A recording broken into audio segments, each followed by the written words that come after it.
a brief kind of background of Barbara Harrell in 1972. Between college at Stanford and medical school at the UW, Barbara accompanied her husband, Steve Harrell, to the field in Taiwan with their baby daughter, Cindy, who's a star of the memoir, if I might say so.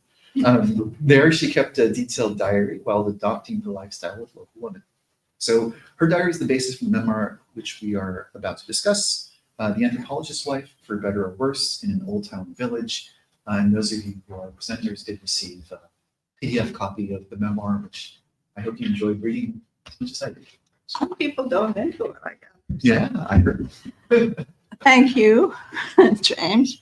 So, I'm not an academic, and though I'm not a pioneering Taiwan expert, though I have to say I was a pioneer in my profession.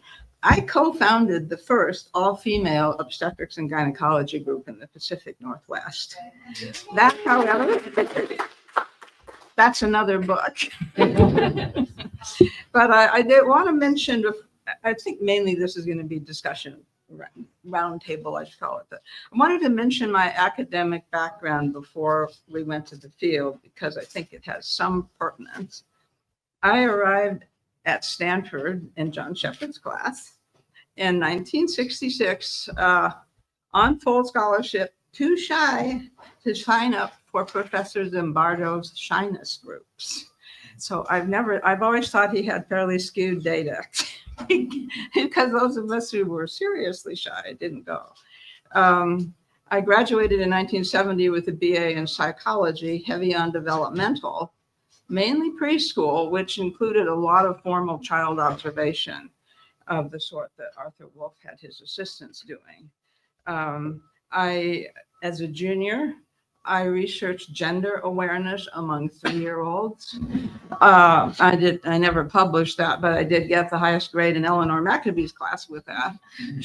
She was a famous name in gender studies and developmental psychology. I did not know this until she died at 101 recently, published her memoir at 100. She got her undergraduate degree right here at UW. It's just a Tacoma product and UW, and then various places, Harvard and Stanford and so on. But so I took her courses, and then as a senior, because of that training, I assisted on a study of social correlates of cognitive development among preschool children of Mexican farm workers, which was fairly complicated. And I actually only recently just finally found the paper that resulted from it for the woman that it was a doctoral student I was working with. But I replicated part of that in Sanxia in 1970.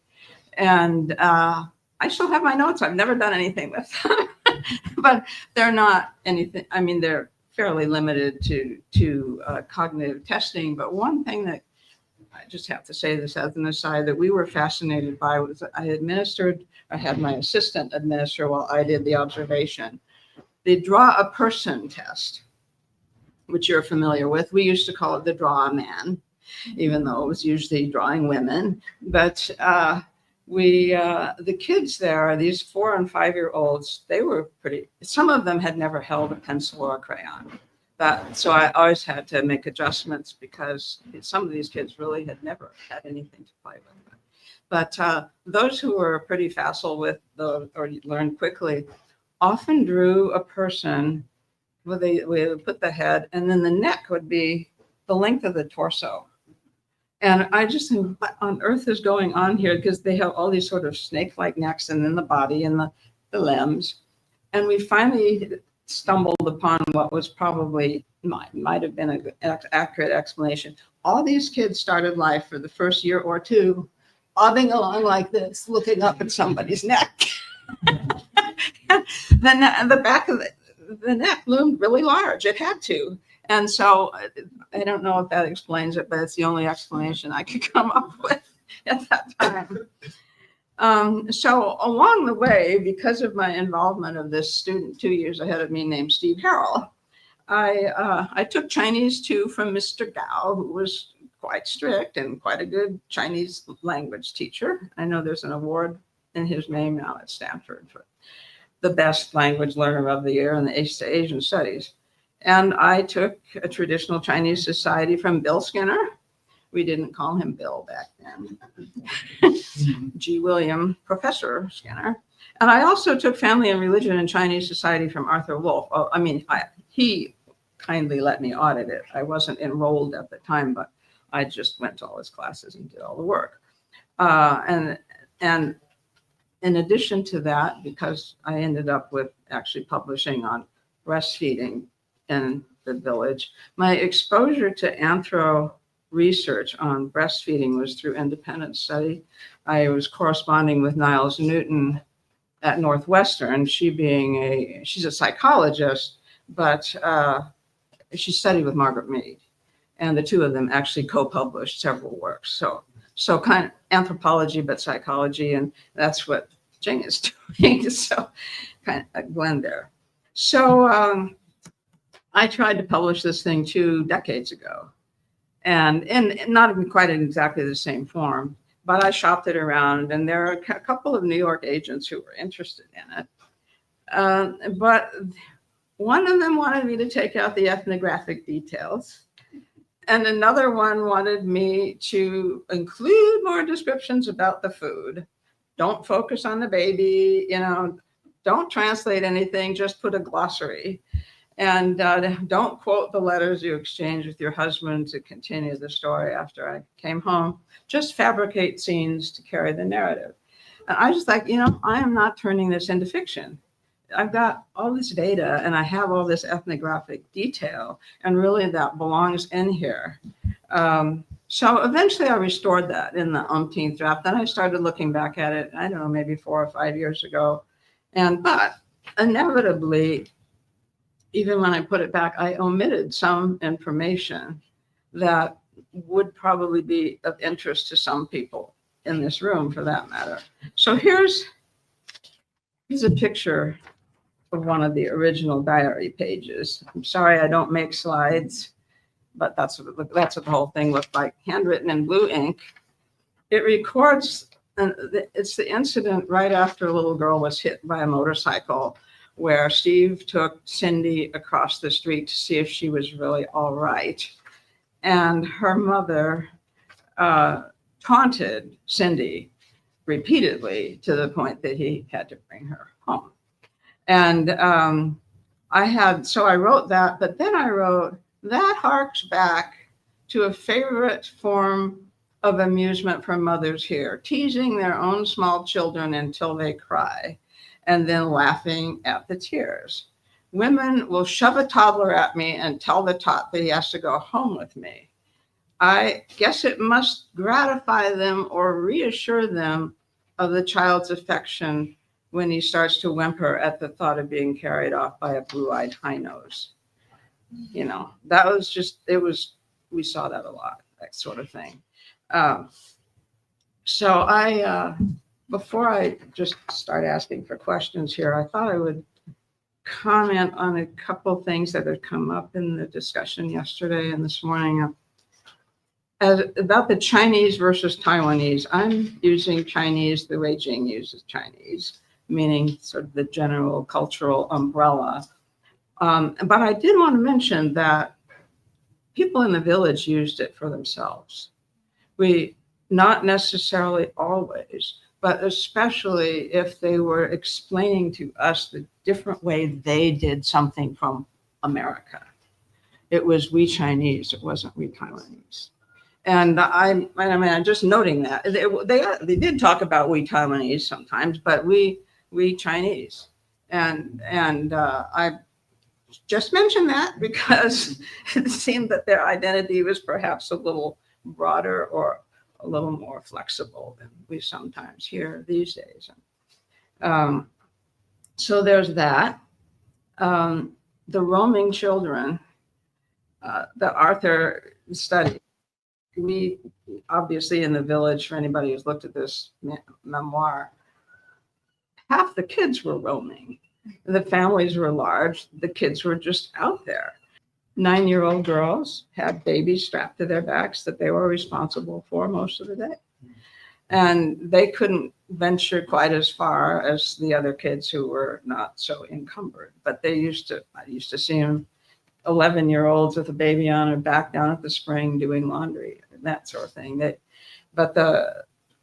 was just, it wasn't completely unlike that here at that time, I would mention. I mean, I remember being, when I was 9 years old in San Bernardino, which is hot and has a lot of Catholics and particularly Mexicans, it was swarming with kids. People didn't expect them to stay in the house or even stay within view of an adult, and which reminds me about the scene when we were at the display at the temple, and afterwards the kids with the candles.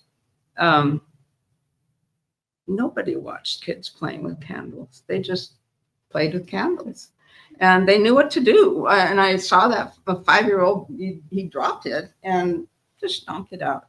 Nobody was worried about it. And can you imagine that now? I mean, it just doesn't happen. And then finally, a couple other things, but it is a book about a marriage. And we haven't been talking about marriage. And so, but I want people to feel free to ask, because that is a particularly challenging aspect of field work if you're in a relationship. And Dennis Ahern, I know with Emily Ahern, was of course a mentor. And when she was in the field the second time, he never stayed with her in the field. He was there, he was in Taipei, but he didn't go to the field with her.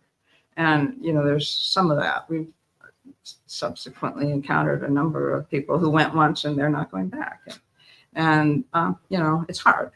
So I want to open this up to questions, because I imagine in 45 minutes, we will probably not get through all of them. To some extent brought me to tears because of the very fundamental human emotions and relationships we're talking about. But I want to just comment and ask some questions on the child part, because it's so interesting. You were talking about roaming children. I remember Charles Stafford had a recent interview with James Watson, Ruby Watson, and maybe Yan Yunxiang together. And because he studied childhood in Taiwan, when was maybe in the 80s, he's now at the LSE, at the London School of Economics, and he asked the question, do you remember children in your fieldwork? And so they're talking from today's perspective, looking back at the earlier fieldwork, because things have changed so much, as you said, they were just roaming free. And then Watson said that they were doing research in Xinjiang in Hong Kong. It's like, yeah, when we go to temples and watch rituals, they're like 11 children trailing behind, and they're everywhere. And we took a lot of photos. And then Charles was like, but then at that time, nobody thought of studying children seriously except Arthur, right? So it's just like, it reminded me of that. It's very common in that time for anthropologists who are doing field work in the village. And he also, I think in his book, it's called Chinese Roads to Childhood, like it's a 1995 book. He also mentioned teasing. He was like, we're doing field work in Yunnan or somewhere. It's a fishing community, and he mentioned that adults tease children in order to make them tough. So, I mean, but he observed similar situations, as you were just saying, that would tease them to such an extent that outsiders will see it as child abuse. Which brings me to the real question I want to ask, because we, to some extent, share the similar background, right, with the ethnographic experience, but also training in psychology. This is something I have been thinking a lot about, and I also encountered this question a few days about abuse, the concept of abuse, and how do we deal with that in a relativistic and anthropological way. Because a few days ago, I gave the book talk to anthropology audience in the University of Edinburgh. Am I pronouncing that correct? And I mentioned punishment and all that. And then there's one person who asked me the question, does this sort of punishment or harsh treatment of children have any downstream consequence on their psychology and mental health?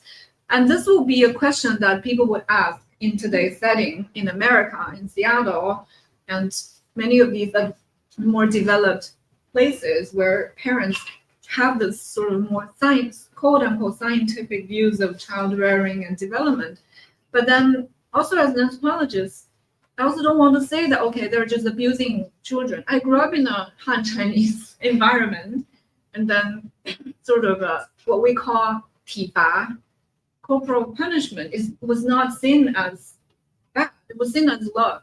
Like you try to make your children tougher, right? There's this, I wrote a little bit in my book, 棍棒底下出孝子, which I completely disagree, but I then after becoming a parent, I come to understand a little bit more, like it's not easy to deal with children one way or another. And sometimes children do need some punishment, but then there's like, how do we think about this issue of where do we draw the line and how do we try to understand that? I think that's something I've been sort of grappling with.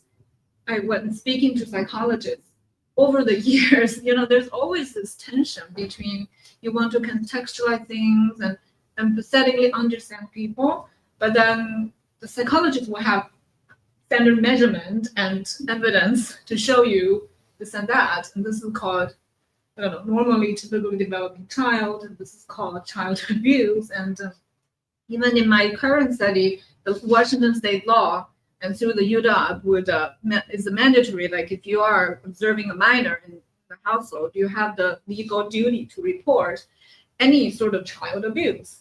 And it was like, my first reaction is, what do you define like as child abuse? And I'm an anthropologist. I mean, so far, fortunately, I really haven't witnessed any sort of thing that can be called child abuse, but it's just got me to think, we're in this complicated world, anthropologists, we have to grapple with things. And you also come from a different set of eyes, right? You have a different sort of positionality that you can teach us. Different from Steve, right? Well, in the field, when you were encountering, I remember in your book, there were very, very vivid details about little girls being really, really, like, they were thrown into a basket and that sort of scenarios. And well, thank you. Interesting comments. Abuse was a big feature, and of course for me a trigger because of my history. And the most abused person in the village was the woman we called Squash Basket, who was exactly my age, young mother, 2 children. And, first time I saw her, she was being beaten on the street and then dragged by her hair by her grandmother. And she was another Shimbua, there were a lot of, I guess that's not technically correct, but she was adopted as a very young child, and as had her mother been, as had her grandmother been. So this is a long sequence of people who probably were a bit messed up to start with. And I felt, and I left all this out of the book, but there's a lot of animal abuse going on at the same time. And I found it very distressing. Even when we were living in Sansha the previous 2 summers before, the kids were torturing a frog that hung right outside our window. And I wanted to say something. I wanted to cut that poor thing down. I wanted to put some water on it, but of course the anthropologist doesn't want to do that because that's interfering. Mm-hmm. And we had a number of conflicts over me wanting to intervene when somebody was, or an animal was being abused, and him, being detached. And so, but I do think they go hand in hand. And some of the what do we call abuse? When I started in OBGYN, it was the OBs, it still is actually in a lot of places, who do circumcisions. And I hated that. And as soon as we founded our practice, that we turned it over to the urologist. Anybody wants their baby, sir? Urologist. And we didn't do them anymore. But, and you know why? Because the kids screamed through the whole thing. They clearly felt it. And, but people thought, they don't feel pain at this age. Yes, they do. Yes, they do. I'm sorry, they do. And then their heart rate goes, now they use anesthetic on them all the time. but because that's been demonstrated pretty well. But it's the same attitude, I think, with babies and with animals. At least I hope so. In the village, they really just didn't think about whether it hurt them. And so dogs were routinely tied up on a 1 foot or 2 foot chain, and they were just sitting there all day with nothing to do and often no food. And it was hard. It's hard for an animal lover from the West to have to engage with that. And then every once in a while there was an exception, like on Cindy's birthday, there was a sweet little puppy that was hopping around and clearly was being well treated, and that was wonderful.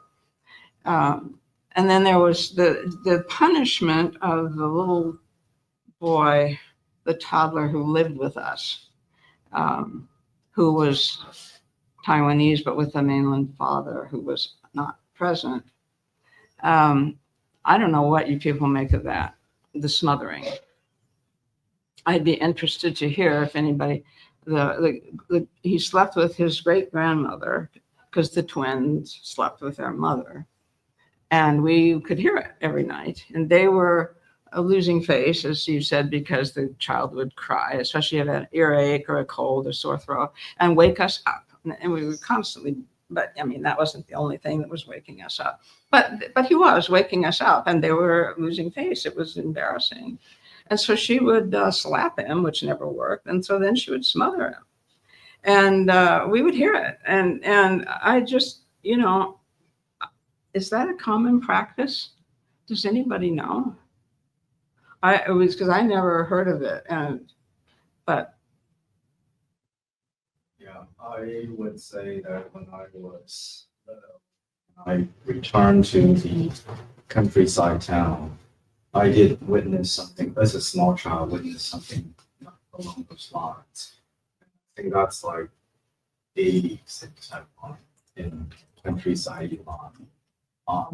Now, if I come to think of it, my interpretation would be, because again, this might be stereotypical of Chinese culture or Chinese culture, but it's kind of like this, like we see a person's role and identity of being tied to that larger family, right? It's one person, and of course, it's against the other groups, especially if they're outsiders among us. If you basically sort of offend those outsiders, or according to the social customs is something that's really not good, then an entire lineage or family will lose space.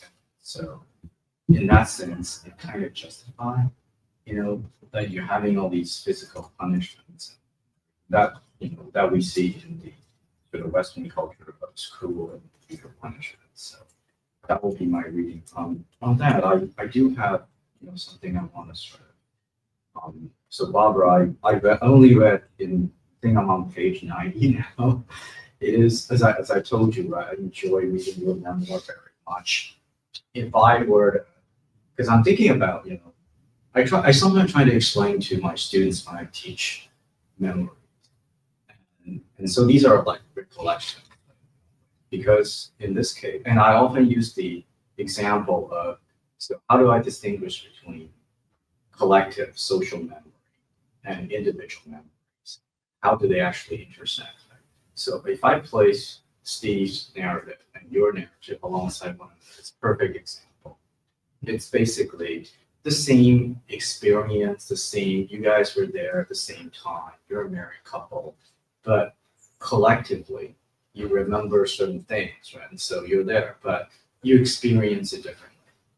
And that's how, I wish that this will be shorter so I can just put it on one side. And I can show it to my student, read this, and you can understand so that's something that I really thought from. And also, all these like minute details, the relationship and how kind of, I think one of the, so here comes the question. I think one of the themes that came up repeatedly is one's care for one's small children, so the health of thinity, right? And this Taiwanese social custom of basically, I think it's a strategy on part of maybe Stephen, or people have already done anthropological work in Taiwan, that if you have children, they bring them along and this is a way to endear yourself, to the local population. But then the conflict is that the mother then really worry about the health of the child, right?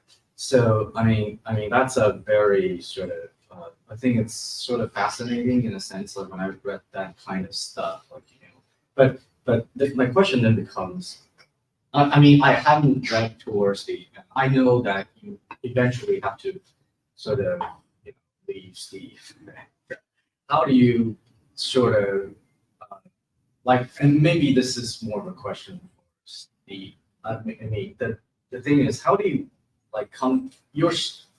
basically come to reconcile with a conflict like that, amongst the loved ones, balance that against this sort of perceived need to endear yourself to the local community. Like, I came from the Taiwanese culture. I know that, the Taiwanese or Southern Chinese, they, it's family. Naturally they love kids. And I don't know what's this thing with kids that look different, especially Caucasian kids. When you sort of describe the phenomenon, I was like, yeah, I remember seeing that when I was growing up in Taiwan. People in Taiwan, like my elders always say, oh, the Caucasian, but it's never the Indonesian kids, Indian kids, or even African American kids. We have a fair amount of those. When the Americans came over with the R&R and left over a whole bunch of. It's always the Western kids, the Caucasian kids, right? And my elders are saying, oh, they look like young Wawa, and they're so cute. And seriously, I don't know where that came from. Really, you could say that's racist and that's American neocolonial. For me personally, I have no idea, but that's a way to sort of endear. My question then is that could there be other ways to sort of endear yourself to that community without endangering basically the health of the child? I know that's a question that might weigh very heavily on Stephen's mind. Well, okay, I'll leave it at that. No, Dominic, thank you for the question. In answer to the other, we don't know where it came from. Nobody had warned us about this, and we didn't know Pasternak. We didn't know that there had been somebody in the field with a baby who was carried off by the old ladies and fed pre-chewed sugar cane. We had never heard about that. So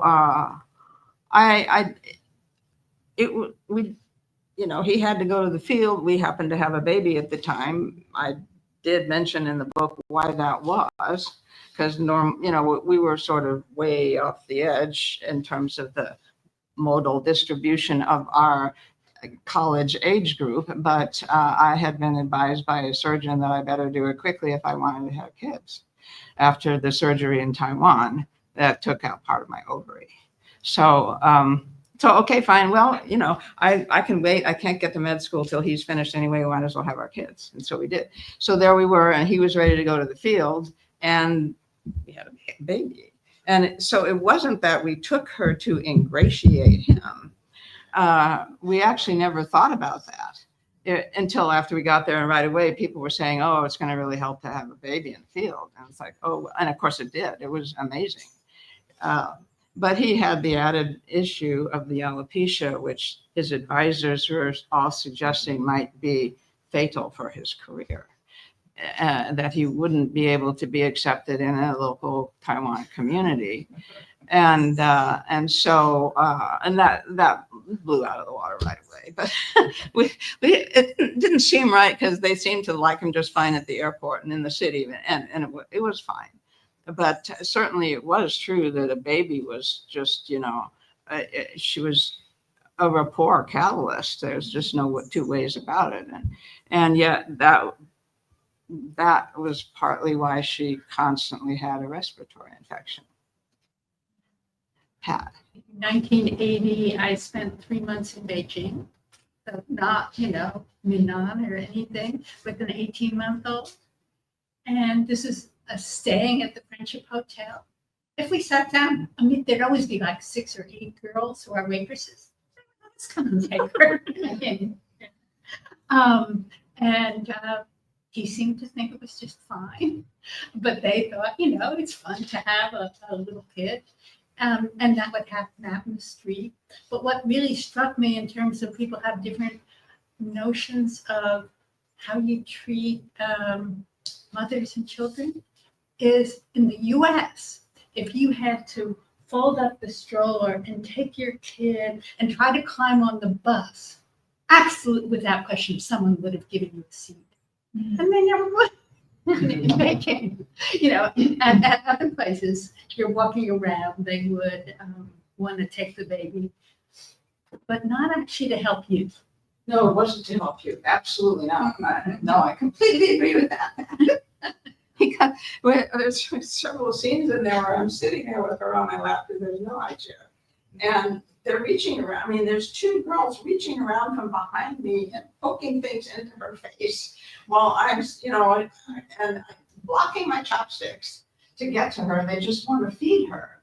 And, you know, I finally did prevail in not letting them take her out of our sight because of the mother of Steve's assistant, who had 9 kids by that time, and she didn't let her daughter take Cindy out of my sight.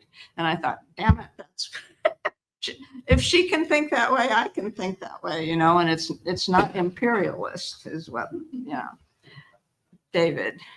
I did finish your book and I enjoyed it. My view of the book evolved as I was reading the book, which I think is a tribute to the author. Became from an initial sort of reaction that sort of said, who is this person? She hates Taiwan. Why is she even here? What is this? She doesn't like anything. She's so busy and so whippy and so on. By the end of the book, I was so completely sympathetic. And I was so shocked by the various things that were shocking you in the course of the book. So this was an adventure to read this book. And I'm very glad I read it. What I did not see in the book was speculation about how this treatment of children produces effects in adult personality. Now, that was a big theme in the middle of the last century. And during the war years, you will remember there was that culture at a distance program, which was trying, based on interviews largely with people in the United States, to get a glimpse of the personalities, among other things, of Germans, of Japanese, of Chinese, because the concern was we should know our allies and enemies. In that, there was a very interesting essay in the China section by one of their Chinese collaborators called My Inner Self, in which she talked about the publicness of everything she did, producing a kind of a closure, a secret compartment in which she kept her thoughts that she shouldn't share.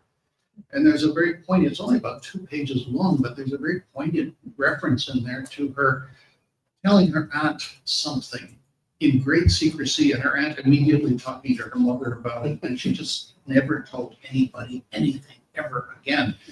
It had taken her 2 or 3 years with the Culture at a Distance project before she was even willing to admit this much. So there clearly are implications for adulthood and adult personality, and they have been explored in various ways and so forth. But I kind of missed any kind of speculation from your side as you were looking at this in the field. You didn't stop and say, this is going to produce a kid who's going to turn into a funny adult, or this is going to produce a kid who's going to turn into a Taiwanese. You weren't pursuing that very much, but I'd like to have thoughts about it. Well, I did think that way, but I didn't put it in my diary. but particularly, there's an incident you may recall when I was walking back after we had been hornswoggled into a number of feasts. And we had waited at the grocer's and never gotten served. And we wanted to see the turtle cakes and all. And I was walking back with Cindy because she was feeling feverish and it was night. And I saw a woman just a few doors down from our house beating her son's genitals with a swatch of sticks. And it just set something off in me. It was like, I said, you know, we had this phrase, going to blow your ethnographic cool. That if I spoke better Taiwanese at that time, I probably would have blown my ethnographic cool because it made me want to fillet his mother. And what I was thinking of, what is she going to do to this boy? He's forcing him in his stoic little face. He was just taking it, But what does that do to what? I don't know what he did. I don't know if he masturbated or he wet his pants or what. But, and I couldn't have understood. She might have said I wouldn't have necessarily understood it at that time. But that just has to be horrible for development. Especially if it's recurrent and isn't just one incident. So yeah, I'm just picturing the repression and the secret thoughts and whatever Ajahn was being beaten for after I left, having girlfriends and thinking, I don't know what, but yes, I didn't tend to write that sort of thing in the diary. And of course, I can have those thoughts now, but it's long enough without putting them in. But thank you. I maybe should mention that a time or two. And then we had in the late 20th century personality and childbearing affecting personality, and just an enormous concern about it. And well, Steve has a student, a PhD, who is a psychiatrist, a Taiwanese psychiatrist, and who we well there. And he and his wife, who's a gastroenterologist, both read a fairly early draft of this memoir, and both right away, they saw that they could recognize their own childhood in some of these scenes, but they also, he was saying that, he sees a lot of people who are trying to work this through. It's always scenes from the courts of hell, but anyway. Because my father, I was already born, my father went to England in the war, and then went to college and then early jobs and things. We were quite poor. We lived in working class neighborhoods. Everybody in this room, I suspect, is at least now considers themselves middle class. I heard a lot of meetings. I didn't get them. We were going to the middle class, but I heard a lot of meetings, and my school friends was beaten with the cord of an iron regularly. She always had big bruises on her calves. I saw as much of that kind of thing in my childhood neighborhoods, very young childhood neighborhoods, as I heard living in a 3-story building where each room had a family of maybe parents and 2 or 3 children. It was a fair amount of it, wake you up. But then I thought, we're just talking about Chinese versus lower class Westerners. But think of King Charles. British aristocrats sent their children off to vicious places at a very young age, where horrible things happened to them and probably screwed them all up royally. I don't really that's but in any case, there were places like that in Canada as well. I'm sure I don't. It took a while to convince people to stop beating the Jesus out of their children, and probably the upper class doesn't do it anymore. But how would I know? I mean, the upper class is a sealed book to all of us. So there's a lot of brutality toward children because they drive you crazy. And the one thing that really struck me from one of these notes is the part where the children were being beaten because their mother was already angry and it was a way to get out their cheek. Right. And I've seen that. I've seen that in Western, Canadian neighborhoods. Thank you. Just a comment. No, thank you. Yes, they can drive you crazy. They also, though, I think historically, and I'm not an expert, but, we have the luxury of having safe environments for kids. And when your environment is not safe, when there's a cliff right there and if they go off, they're going to die, or there are poisonous snakes under the bed, you really can't have the luxury of gradually talking them into the point of view that maybe they shouldn't go off the cliff. And I think that's where a lot of what we regard as violent treatment of children originates. So that it's because it's their life, or it could be their sibling's life, or even your life. And so you can justify a fair amount in that setting. Someone else? Other topic? Steve? Oh, you look like you want to make a comment. I've seen it a lot, but if there is one thing that is the fieldwork styles. Well, I was just going to say, I was going to get to that if nobody wanted to talk, because I had it off. I know you wanted to, go ahead, say it. No, I just was, the effects of doing fieldwork in this particular more immersive way than a lot of people, and how that affected the, what we found out, what we knew and what we saw. Yeah. Well, there are, and I have them under pseudonyms, but there's just a natural foil in the book, but of another family there doing research. And I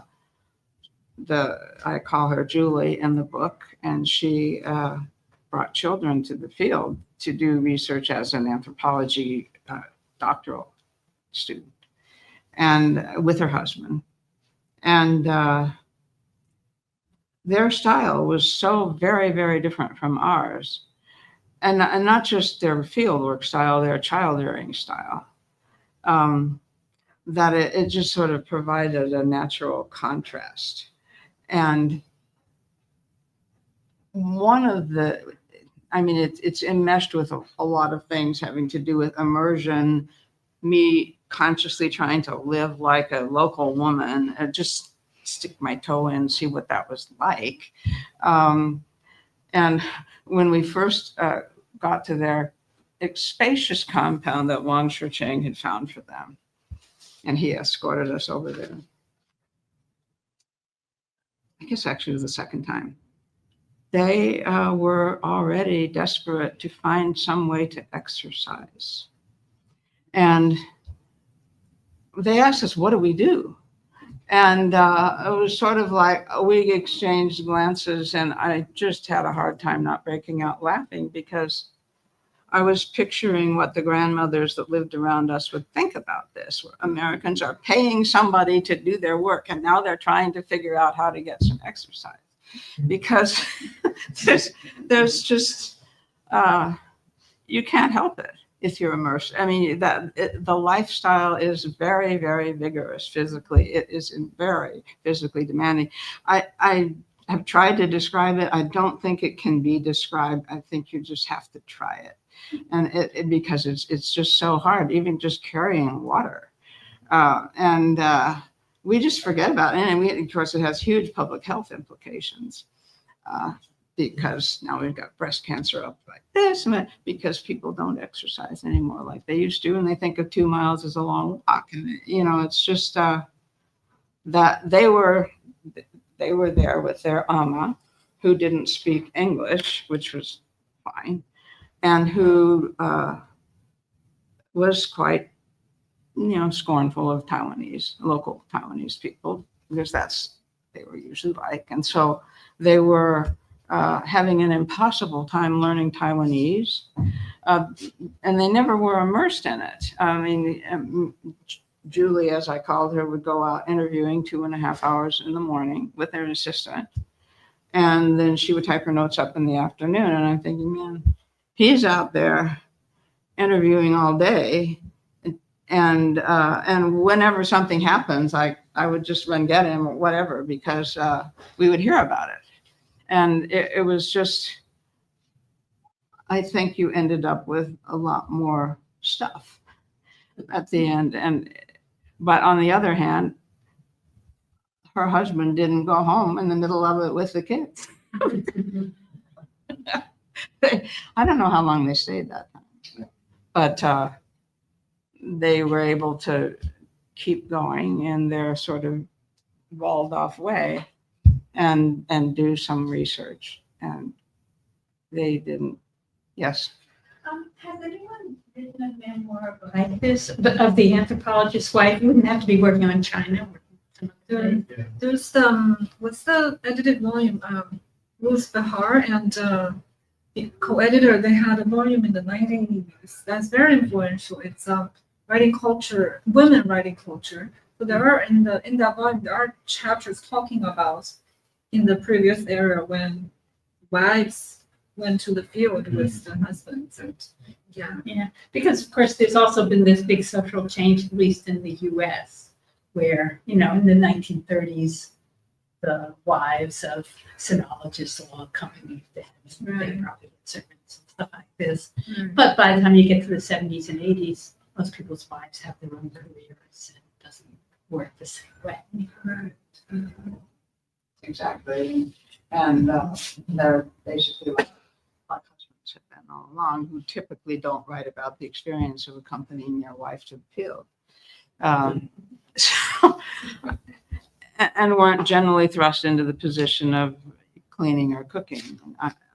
We don't know very many. I've talked to a couple other Taiwan researchers whose wives did that work. And neither of them are still married to the same wife, but I don't know, it's just a choice. I was thinking as I was reading your book, I have known, I'm not married, I did field work entirely on my own. I didn't have children to deal with and so on. But usually graduate students doing field work are newly married. Sometimes they're married shortly before they start the field work. Oftentimes, my observation has been that sometimes the husband and wife are wonderful partners in the field. They come home and a year later they're divorced. Other times, they're divorced in the field. And it appears that fieldwork puts a tremendous pressure that sometimes results in wonderful collaboration that it then turns out not to survive after the pressure is gone, and other times puts on pressure that actually breaks the marriage. But I don't know of enough cases. Do you have any idea whether that model is viable or not? Just, do people have the impression that fieldwork breaks up marriages, that fieldwork cements marriages? I can see it going both ways on the average, and I just don't know. I really think Western style marriage at this time in this highly consumerist environment. And some Chinese people of Chinese background are now married in Western style way of thinking. But the people I was living among and researching among in Taiwan way back then, their marriages were nothing like ours.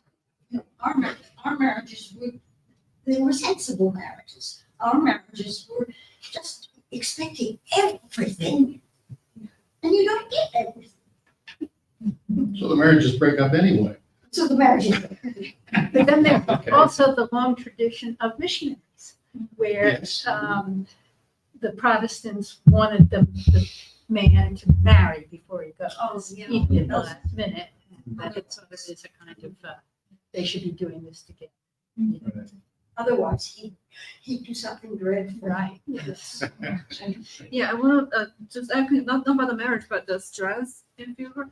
I remember, I was not the anthropologist's wife. I was the anthropologist during my dissertation fieldwork, and I had my child during my second year of graduate school, and went to Shanghai, and he was the youngest child. It was like a toddler. He didn't even speak yet in the preschool that I managed to do a Zohomen and managed to enroll him in. They're very nice directors, but then I experienced something similar but also different from what Barbara had, which was my son, because he was born here in the clean air and all that luxurious environment of no air pollution. And then we went to Shanghai, and the first time he was in a daycare, sort of preschool setting. So he was constantly getting sick, and I was observing all kinds of preschool classrooms. So I aggravated that, and he got, for the first time, pneumonia. Because at the time, that was early 2010s in Shanghai. It was still like air pollution. Later, in Chinese society, it did get better, even in places like Beijing. But then I was not very experienced. I thought, okay, I don't like what Chinese doctors were doing over medical lives, right? Giving antibiotics, all that. So he was not exposed. He never had any antibiotics before. Then he got pneumonia. I didn't know it was pneumonia. It was like coughing. In America, you just cough for a week or two until you go to see the doctor and see what happens. And then by the time I got him checked, it was a bit late. It was pneumonia. And I remember the Chinese doctor warned me. I remember very clearly that, he has asthma, and then it's not going to go away in his lifetime. So I was very scared. But fortunately, I came back, and then his symptoms were alleviated slowly, and now completely overgrown it. But it could have been a worse situation. So I'm just saying that from women's perspective, as a mother and raising a child, I also felt the guilt. Why don't I just have my mom take care of him? Why do I have to put him in the preschool to better build rapport and all that? And in that case, I don't have an outsider. I'm a Chinese person, but still, you make compromise, and you have to think about how it might have effect. I try to tell myself, okay, gladly he didn't have any major issues, but he also had separation anxiety. He cried for like 2 months, and the teachers there were like, oh, it's okay. That's how you do it. You just disappear and let the child cry, and eventually it will overcome it. He really cried for 2 months as a baby who couldn't even speak.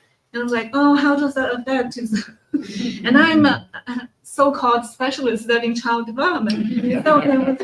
So I have younger female anthropology friends who ask me, okay, should I, send my child to daycare or go to fieldwork? And I said, I really don't know, because we cannot control the future, and we always have to make these compromise. And I want to mention one story, and actually me and some other Chinese anthropology colleagues wrote this book. I mentioned it to Harrell. Speaking of the wife, the famous figure in the anthropology of China, Fei Xiaotong, we all know him. He's the founding father of anthropology and sociology, but he's the first wife, Wang Tonghui. From various traces, she was even more ambitious. And she was a Yanjing University graduate student, undergrad student, very ambitious to do anthropology of our own Chinese society. At the time, it was unheard of. And then she was the one who insisted on going with Fei Xiaotong to the fieldwork in the Yao Mountains in Guangxi. And then she was the one who collected all the data on women child rearing, which Huan Lan Yao is kind of a brilliant, the first ethnographic work. It was her work, but then Fei Xiaotong acknowledged that in the first edition. But later, it also became this one author that was Fei Xiaotong. It was actually his previous wife's fieldwork. And what's more tragic is during the fieldwork, Fei Xiaotong was doing measuring skulls, the physical anthropology work, and following his advisor at the time at Tsinghua. And then she was doing the ethnographic collection. And then one day, Fei, on their trip to some village, Fei got trapped by a tiger tiger trap, and and couldn't move. And Wang Tonghui then left to find rescue. And she fell from a cliff and died in the rapids, the water. So 7 days later, they retrieved the body. And this is the kind of a pioneer female Chinese anthropologist whose life just ended like that. And then later, she was only remembered as the wife of the great Chinese anthropologist who studied with Malinowski, and who gave her life to the nationalistic agenda of building our own discipline. I don't know, sociology and anthropology. That's how the story went. So we wrote a paper, it came out earlier this year. And what surprised us is not many people knew the story. And it was like, it happened in the Republican period. we have some historical material at the time was a big deal. The Beiping, one of the major newspapers, they published an entire special issue mourning her and kind of honoring her intellectual legacies. In the end, she became a footnote in the biography you read. Hope what I said don't offend any people in China who's faith students or grandchildren students. Sorry, you got a question? No. Just want to say 1 minute left. So last one. Well, just a comment on the gender thing and Barbara's research, because she was planning and begun a study of breastfeeding patterns, which later on got published in the American Anthropologist. And so she had to leave, and we were talking about, what's going to happen. And I said, maybe I could try. And I thought, well, people aren't going to talk to a white guy about breastfeeding. No problem. I went and sat in everyone's kitchens and talked about it, and how long did you, what troubles did you have, and how much milk, and all this kind of stuff, and collected, I don't know how much of the data for the study, but some of it. But it really led me to think about something that we were talking about yesterday with Rob, that yes, the gender in gender prescriptions are rigid on the surface, but when you can't do it that way, you can't be patrilineal, you do it matrilineal, and it's you get by, and these cultural prescriptions are not as rigid. And I wouldn't have known that except for collecting the data from. Well, and fitting with that, they were so comfortable with breastfeeding. It was so nice. You never had to think about where you were. Baby was hungry, you fed her. And that was that. And mixed company, it didn't matter. And there are several scenes in the book about people squeezing my boob and all of that, which they did. The 85-year-old lady or 82-year-old, she just checked, playing games with Cindy, grabbed my breast, and they're just so comfortable with it, and when I got back here, it was like, oh my God, oh no, I can't sit in the living room it's much better there on that score.